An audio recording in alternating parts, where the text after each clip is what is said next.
Pancasila saat ini tidak diimplementasikan dengan baik, apalagi pada sila kelima yang memberikan highlight tentang sebuah keadilan.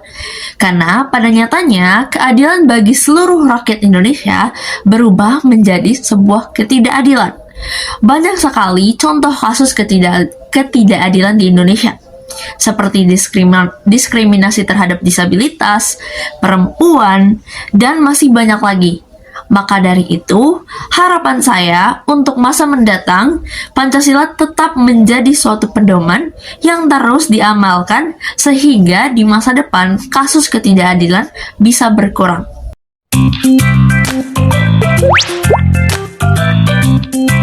Indonesia bukan hanya kaya akan budaya, tetapi juga kaya hati. Di balik keberagaman, rasa kemanusiaan menjadi jembatan yang menyatukan.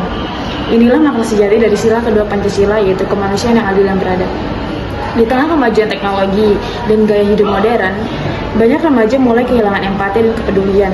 Padahal sila kedua Pancasila mengajarkan kita untuk tetap menjadi manusia yang adil dan beradab. Apakah kita masih memegang nilai itu?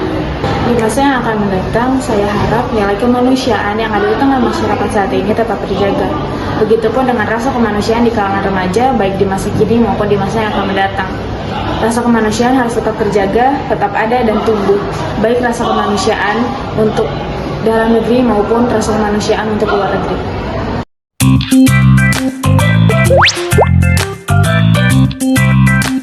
Toleransi dalam beragam merupakan wujud nyata dari penerapan nilai-nilai Pancasila, khususnya sila pertama tentang ketuhanan yang Maha Esa dan sila kedua mengenai kemanusiaan yang adil dan beradab. Nah, di sini ada salah satu contoh kasus intoleransi yang terjadi di Indonesia pada Padang Sarai, Sumatera Barat, tanggal 27 Juli 2025. Puluhan anak mengikuti pendidikan agama Kristen dibubarkan secara paksa oleh sekelompok warga. 2 anak terluka akibat dipukul kayu. Komunikasi mengkritik lemahnya respon negara dalam penanganannya. Ada banyak lagi kasus intoleransi yang terjadi di Indonesia. Karena hal tersebut, saya harap toleransi yang di masa akan datang adalah terciptanya masyarakat Indonesia yang benar-benar menghargai perbedaan keyakinan dan hidup berdampingan secara damai.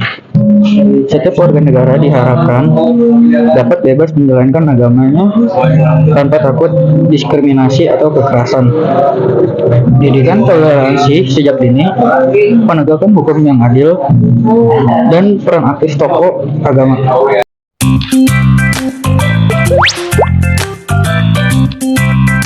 Pendapat bahwa sila ketiga persatuan Indonesia masih belum sepenuhnya terwujud dalam kehidupan sehari-hari. Banyak kasus yang menunjukkan perpecahan dan konflik antar kelompok masyarakat yang berbeda, seperti konflik antar suku, agama, dan ras. Contohnya adalah kasus kerusuhan sosial yang terjadi di beberapa daerah di Indonesia yang disebabkan oleh perbedaan pendapat dan kepentingan. Hal ini menunjukkan bahwa masih banyak pekerjaan yang harus dilakukan untuk mencapai persatuan Indonesia yang sebenarnya. Harapan saya berharap agar persatuan Indonesia dapat menjadi kenyataan yang sebenarnya, bukan hanya dengan sekedar slogan. Saya berharap agar masyarakat dapat hidup berdampingan dengan damai dan harmonis, serta menghargai perbedaan dan mempromosikan kesatuan. Saya juga berharap agar pemerintah dan masyarakat dapat bekerja sama untuk mempromosikan persatuan Indonesia, serta mengatasi perbedaan dan konflik yang masih ada. Dengan demikian, kita dapat menjadi bangsa yang kuat dan bersatu, serta mencapai cita-cita bangsa Indonesia. Pendapat saya dari nilai sila keempat Pancasila, yaitu kerakyatan yang dipimpin oleh hikmat kebijaksanaan dalam permusyawaratan keadilan, terancam oleh ketidakadilan hukum, pembatasan kebangsaan berpendapat, dan tidak semena-mena.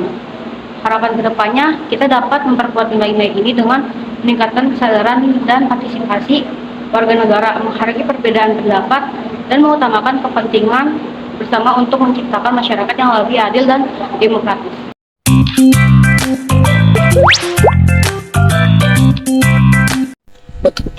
Saya memilih untuk berpendapat tentang sila kelima yang berbunyi keadilan sosial bagi seluruh rakyat Indonesia, di mana sila itu mulai mudah karena ketidakadilan yang masih terjadi di Indonesia. Hukum seringkali tidak berlaku secara adil. terutama bagi mereka yang tidak memiliki jabatan maupun uang.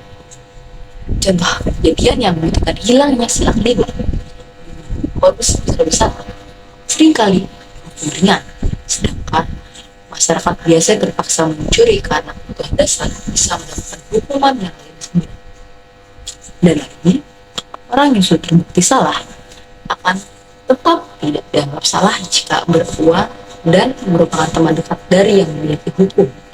Dan jika orang yang terbukti benar akan dianggap salah karena dia tidak punya kuasa hukum dan relasi yang sama dengan lawannya. Selanjutnya harapan saya tentang sila kelima ini, yaitu saya berharap agar keadilan sosial dapat benar-benar terwujud di Indonesia, sehingga hukum dapat berlaku secara adil bagi seluruh rakyat tanpa memandang jabatan, uang, atau relasi. Saya juga berharap agar para penegak hukum dapat menjalankan tugasnya dengan profesional dan tidak terpengaruh oleh faktor-faktor eksternal dan dapat mempengaruhi keadilan. Saya juga berharap agar masyarakat dapat memiliki akses yang sama untuk mendapatkan keadilan tanpa harus merasa takut atau diskriminatif. Kemudian, sila kelima dapat jadi kenyataan yang sebenarnya, bukan hanya sekedar slogan. Saya berharap agar Indonesia dapat menjadi negara yang lebih adil dan sejahtera bagi seluruh rakyatnya.